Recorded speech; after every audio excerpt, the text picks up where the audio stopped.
करांगे fact check करांगे योगी आदित्यनाथ की उस स्टेटमेंट के बारे जिस स्टेटमेंट के उन्होंने दावा किया कि लंघे 50 सालों के यूपी दे विच कोई भी फिरकू हिंसा की घटना नहीं वापरी। वो दसते हैं कि योगी आदित्यनाथ इस मामले दे विच झूठ बोल रहे हैं। बेशक उन्होंने क्लेम कुछ होर है पर जी स्थिति है जी जमीनी ग्राउंड पर जी स्थिति है वो कुछ होर है। उत्तर प्रदेश के 35,000 केसिस वापरे ने रिवायत के 2017 तो लैके 2021 तक। सत श्री अकाल, तुसीं जुड़े हुए हो पंजाबी रेडियो यूएसए दे नाल ते प्रोग्राम फैक्ट चैक दे विच तुहाडा सारिਆਂ दा स्वागत है। अज दे फैक्ट चैक प्रोग्राम दे विच गलबात करांगे फैक्ट चैक करांगे योगी आदित्यनाथ की उस स्टेटमेंट के बारे जिस स्टेटमेंट के उन्होंने दावा किया कि लंघे 50 सालों के यूपी दे विच कोई भी फिरकू हिंसा की घटना नहीं वापरी। हालांकि इस मामले के उन्होंने शब्द एक होर वरत्या, उन्होंने राइट्स कहा, उन्होंने दंगे कहा जिसका मतलब बनता दंगे। ताकि ये सच मान लीए कि वाकई उन्होंने जी स्टेटमेंट है सही है या फिर इस बाबत कुछ रिकॉर्ड कुछ तत्थ खंगाले जान। तो जोड़े रिकॉर्ड के तत्थ खंगाले गए हैं वो दसते हैं कि योगी आदित्यनाथ इस मामले के झूठ बोल रहे हैं। बेशक उन्होंने क्लेम कुछ होर है पर जी स्थिति है जी जमीनी ग्राउंड पर जी स्थिति है वो कुछ होर है।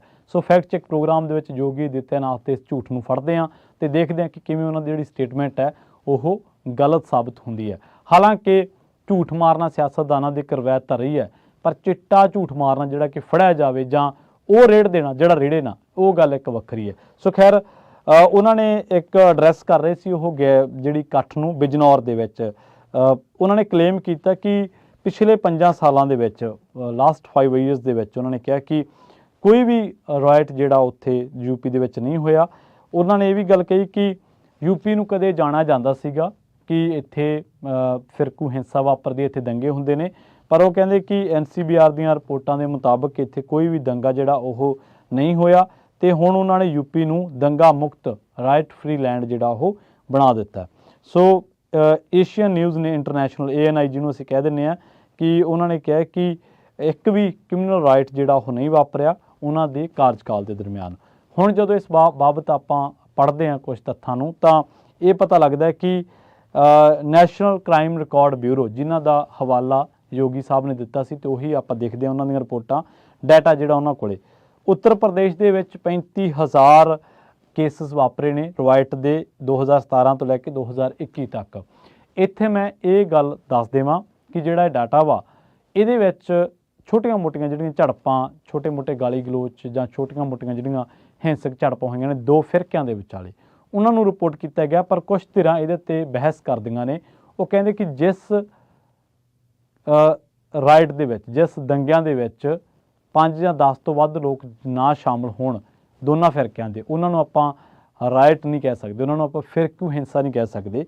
सो खैर पर कल्ले 2021 ਦੇ ਵਿੱਚ ही यूपी ਦੇ ਵਿੱਚ दो फिरकिਆਂ ਦੇ आपसी टकराਅ ਦੀਆਂ ਵੱਖ-ਵੱਖ ਹਿੱਸਿਆਂ ਦੇ ਵਿੱਚ 5,302 ਘਟਨਾਵਾਂ ਵਾਪਰੀਆਂ ਤੇ ਤਕਰੀਬਨ ਦੇਖਿਆ ਜਾਵੇ ਤਾਂ ਜਿਹੜੀਆਂ 41% ਘਟੀਆਂ ਨੇ 2017 ਦੇ ਨਾਲੋਂ। 17 ਦੇ ਵਿੱਚ ਇਹਨਾਂ ਘਟਨਾਵਾਂ ਦੀ ਜਿਹੜੀ ਗਿਣਤੀ ਸੀ ਉਹ 8,990 ਸੀਗੀ।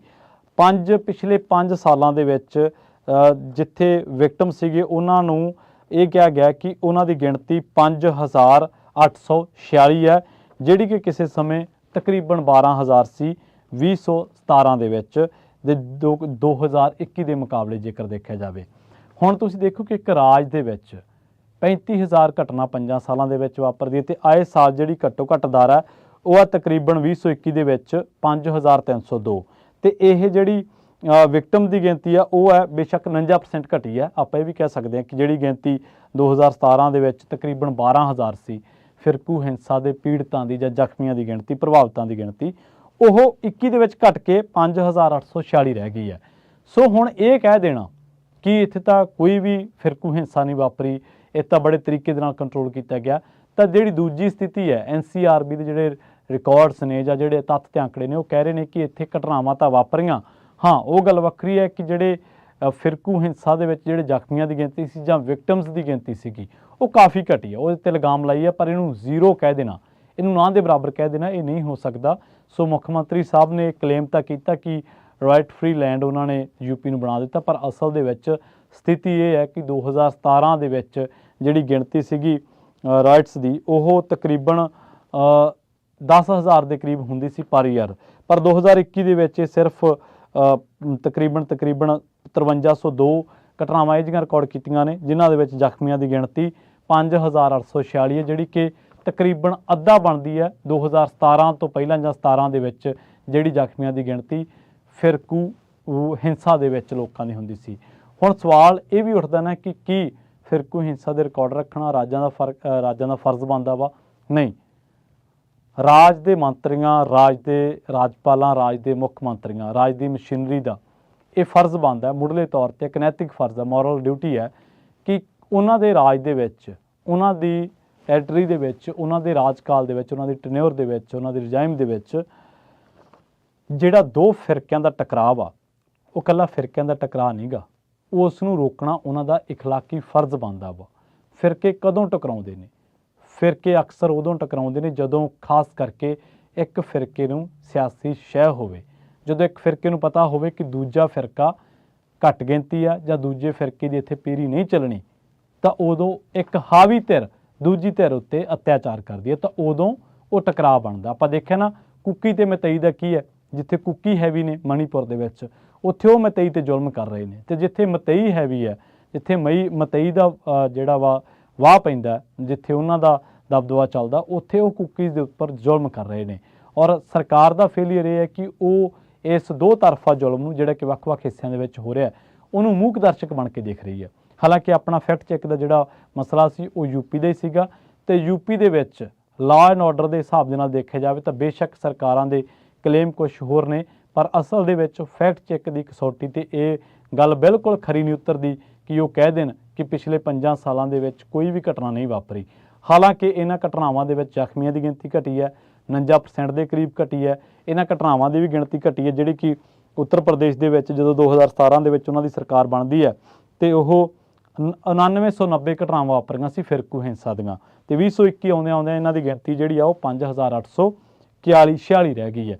ਸੋ ਇਸ ਤਰ੍ਹਾਂ ਦੀਆਂ ਘਟਨਾਵਾਂ ਨੇ, ਪਰ ਇਹਨਾਂ ਨੂੰ ਜ਼ੀਰੋ ਕਹਿ ਦੇਣਾ ਇਹ ਬਿਲਕੁਲ ਕਲੇਮ ਜਿਹੜਾ ਉਹ ਗਲਤ ਆ। ਇਹ ਫੈਕਟ ਚੈੱਕ ਦੀ ਜਿਹੜੀ ਫੈਕਟ ਚੈੱਕ ਦੀ ਕਸੌਟੀ ਆ ਉਹਦੇ ਤੇ ਇਹ ਗਲਤ ਸਾਬਿਤ ਹੁੰਦਾ। ਬਹੁਤ ਬਹੁਤ ਧੰਨਵਾਦ। ਜੁੜੇ ਰਹੋ ਪੰਜਾਬੀ ਰੇਡੀਓ